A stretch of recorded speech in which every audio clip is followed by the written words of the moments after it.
What's going on? What's going on? I'm Eugene Napoleon. This is Napoleon's Corner. Before I get started with this particular episode, please make sure you subscribe to the channel. I would greatly appreciate your support. This episode is actually 249, episode 249, and this is symbolic. So I'm going to take my time and really go through this. This particular topic is near and dear to my heart, and the title is "What Would My Mother Say?" What would my mother say? And I'm specifically talking about the time period in which we're living in right now. God called my mother home September 2008, and that was a tough time period for myself and my family. And there's a lot of things that obviously I learned from my mom over the years, a lot, a lot. My mother was born in a time period, um, in rural South Carolina. My mother was born in 1930. 1930. So there were a lot of things I got a chance, obviously, to talk to my mother about the way she was raised, her upbringing, and just the different things that she had to go through and her family had to go through during that time period. My dad was born in a very, in a similar time period, but he was born in rural Alabama. So again, if you just stopped to think about those time periods in which I just mentioned, the 1930s, in both those deep southern states, you could almost imagine the trials, the tribulations, all of the different things that they both had to go through. But very specifically with my mom, since I grew up and I was raised by my mother, there was a lot of things that we spoke on, a lot of things. And the way I was raised was built on a lot of the foundational pieces that she was raised with. And that's how she raised myself and my siblings, right? So I'm going to go through some of this, right? Because if she was alive today to see what's going on, I mean, she would be appalled, right? Here's some things. So, my mother raised all of us to be independent thinkers. Independent thinkers to a point where if someone is giving you their opinion, that's fine. You could take their opinion, you can hear their opinion. You can even maybe see parts of their point of view. But to be an independent thinker, a true independent thinker, means you can hear information. It can be disseminated to you through vast different ways, and you can think clearly and authentically for yourself. You can go and you can fact check for yourself. No one has the ability to sway you with whichever way.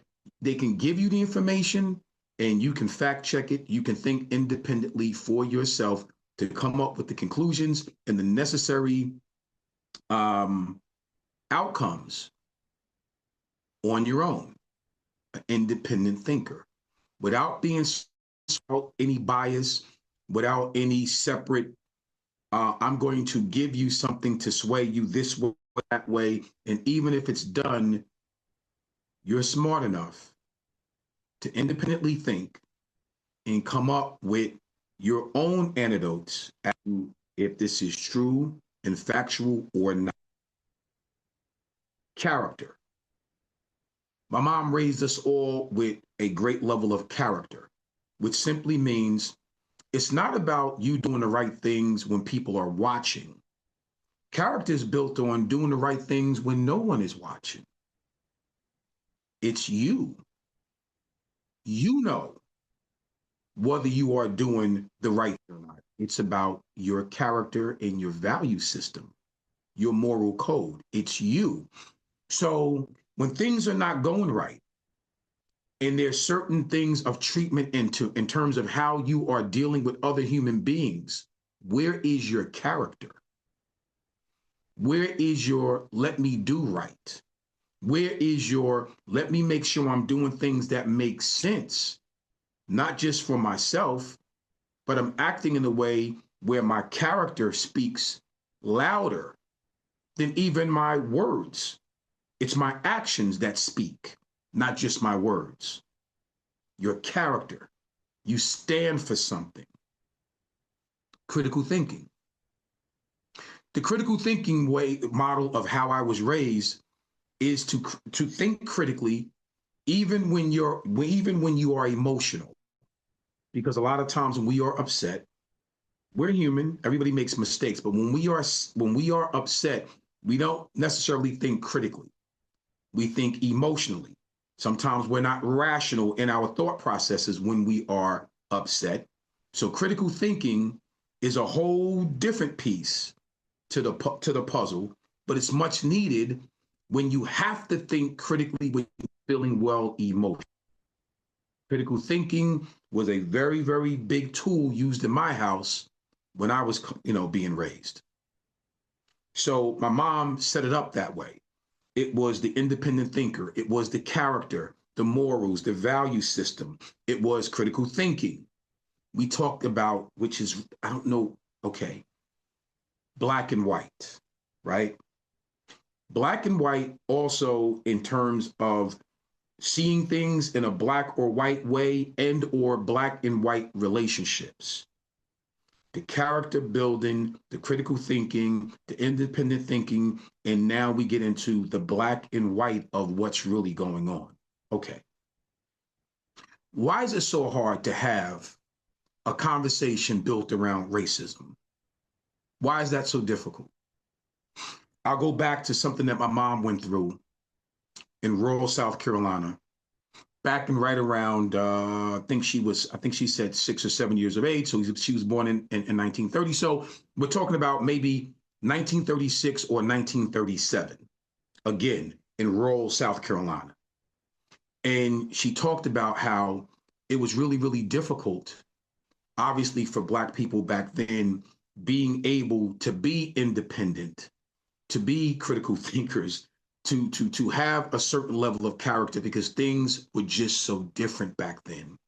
She told me the story of watching her dad almost get hung. She told me the story of her mother going out and basically screaming and crying and trying to make sure that he would be safe because masked men came for him and almost was just about to string him up, right? My mother was 6 or 7 years of age. So sharing this information immediately puts you in a different mindset when you are talking about Black and white relationships. Once again, she was about around 6 or 7 years old telling me this information. So obviously, my mother probably could have looked at life a little bit differently, going through these experiences. And that was a big experience, but many others very, very similar to that throughout her upbringing in the Deep South, right?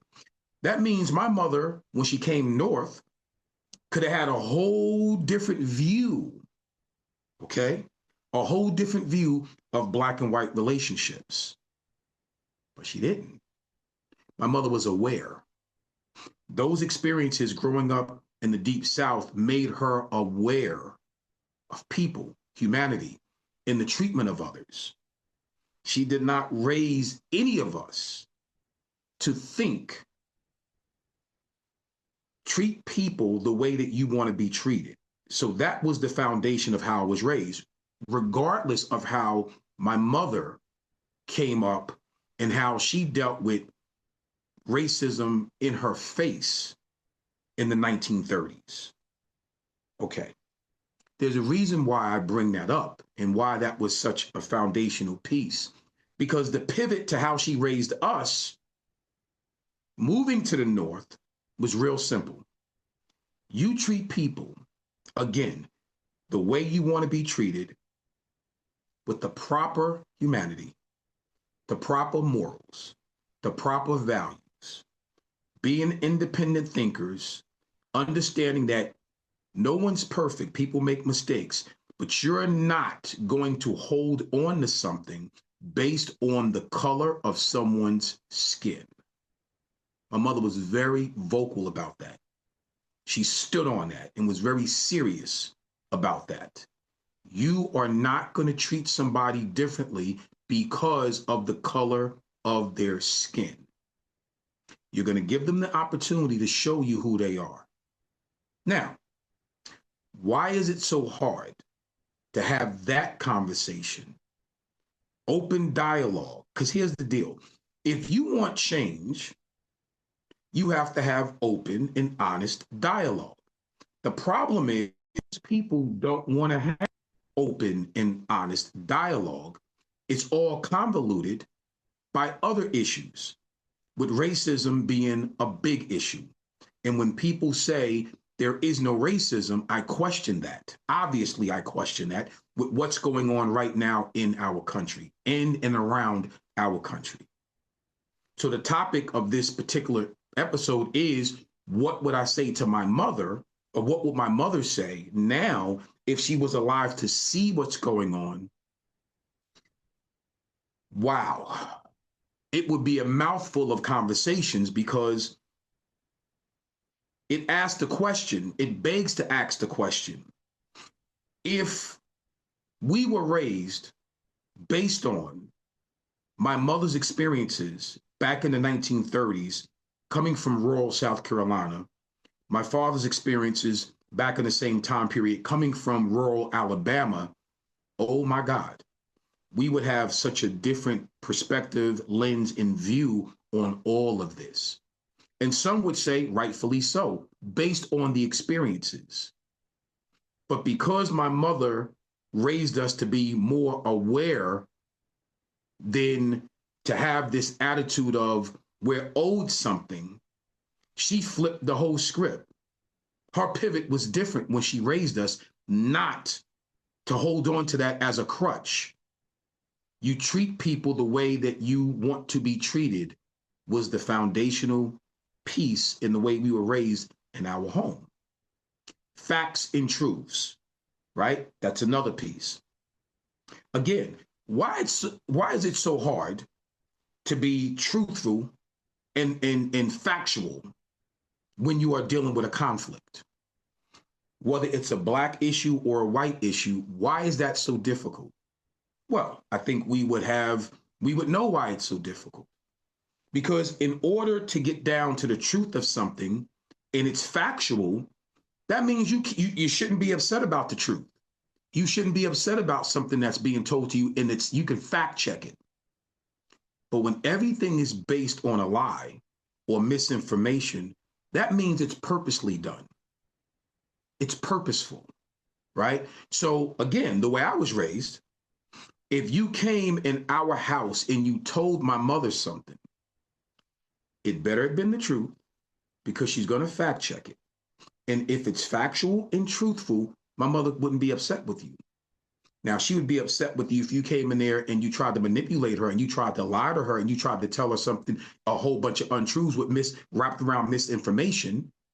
And then when she uncurled all of that and she found out that it was a lie and you was being deceitful, obviously she would be upset. Rightfully so. But what's wrong with getting to the bottom of the truth and the facts of whatever the situation is, and then you deal with it from there? Because now you're dealing with the actual problem from a factual standpoint, a truthful standpoint, and there is no misunderstandings. So I would think that would probably help in a lot of black and white relationships. I think that would probably help with a lot of people, to give them exactly what they need to then move forward to fix whatever problems that ails them. And it doesn't matter, black, white, green, purple, doesn't matter, rich, poor, whatever, middle class, it doesn't matter. If you can sit across from someone and have honest, truthful, open dialogue, and you can meet people in the middle of whatever their discrepancies are, factually, truthfully, you should be able to move forward with a level of respect for one another. and it doesn't matter black, white, or indifferent. Now, that's if you really want to get to the bottom of major issues. Now, if you don't want to get to the bottom of major issues, then what do? You circumvent that where it's not factual, it's not truthful, it's based on the foundation of that is misinformation, bunch of lies, a bunch of discrepancies that is purposely done and purposely put out there. So you will never get to the truth, the facts. You will never, you don't want, in that, you don't want independent thinkers. You don't want people of character. You don't want critical thinking people because that screws up your agenda, your top end overall agenda. My mother didn't raise us to have those kind of agendas. Pretty simple, right? We make things more difficult when you want to get over on people and you need that agenda because you kind of feel like you're superior to most people. So if you don't look at it through that lens, it's hard for you to get over on people if you're dealing with, once again, an independent thinker, a fact checker, a person of character, someone that's going to critically think. They're not going to get emotional. They're going to think critically when they're emotional so they can get past all of that, right? If that's not what you want, then therefore you can continue to spread misinformation to disfranchise individuals in groups of people, and you can then get whatever your agenda is, you can get that off. I teach 28 years and counting, right? When I deal with my students, I try to deal with them, with the youth, with productive and positive outcomes. That's pretty much what it is, right? So these critical thinking methods is to even teach them when they're upset and they don't really see things, they don't see eye to eye with certain individuals or whatever, teachers, their youth, their peers, whatever, doesn't matter what it is. I need them to steady themselves and to really think before they react. So I'm using some of the tools in how I was raised, even in the way that I teach. When I go out and lecture and do speaking engagements, it's based on the character, it's based on a moral code, it's based on a value system, it's based on being open-minded enough to hear, even when I'm dealing with my students, I hear what they're telling me and disseminate the information back to them where they can understand it, they can digest it. So when they get older, they'll have a foundation, even with their kids, many, many, many years down the road, God willing, right? There has to be a different way that we navigate information, that we sit down and work with each other. There has to be a different way. So to wrap this up, I want to talk about the right side of history. The right side of history. When all of this is done and we're dealing, many years down the road, what side of history do you want to be on? Because where we are now as a society, it's almost like Rome is burning, right? It's almost like wherever you go in the different information you're listening to, and it doesn't matter what side of the aisle that you're on, it's like we're living in two different countries. It's insane to think, but it's like we're again, if you whatever you think politically, I normally don't like to talk religion, politics, or money because everybody is on such a different wavelength when it comes to that. They're at either end of the spectrum when it comes to that, and that's fine. And you can be. That's the key. You can be. That's fine. It doesn't matter who you voted for. It doesn't matter what side of the aisle that you're on. It doesn't matter how rich you are, how poor you are. It doesn't matter what religion you are. Here's the thing. I think we're forgetting about being human beings. We're part of, all of us are from the same race, the human race, right? So what side of history do you want to be on? In the end, what side of history? So is it the side of history that took everything And one side got it all: the power, the money, the machinery, the ability to manipulate and take from everyone on one side of the aisle. And on this side, there's absolutely nothing. You left it in ruins purposely, because the agenda was set up that way purposely. Or do you want to be on the other side of history, where you pretty much set it up to where everybody has an even foot in this thing? Their footing is on even ground. There's not so much of a discrepancy where when you walk the streets, you see people that are homeless, you see people that are starving, you see people that they don't have anything because the other side took it all. Or, like I said, the other side of history, where you treated people like they were human beings. You treated them with a level of respect. You gave them opportunities. Everything was somewhat fair. No one's perfect. So this is not a quick fix, but at least it was somewhat fair because you dealt with them from a humanity standpoint, just being human about the situations. Not a tyrant, not a king, not a liar, not someone that doesn't care about anybody else but themselves or their small group, but you're making decisions based on the masses and their legitimate decisions. You want to be on that side of history. So, what would my mother say?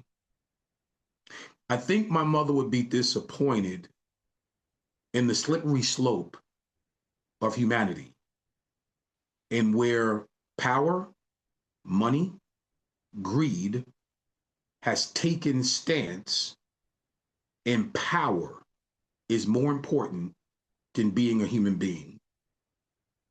That's not the side of history I want to be on. So, in closing, I think we need to get back to treating people the way you want to be treated, and hopefully leaving this place a little bit better than what it was before you got here, right? And being able to hopefully teach your kids to make sure that it's a better place because you gave them the soil, you gave them the foundation, you gave them everything that you were taught in a much better way to make sure that they are better human beings than even what you were and what I am. So I want my son, that's how we raise our son Brandon, my wife and I. And that's how his wife and that's how they're raising their children. And so on and so forth. Morals, character, a value system, faith in God, independent thinkers, critical thinkers, truth tellers with positive outcomes, being on the right side of history.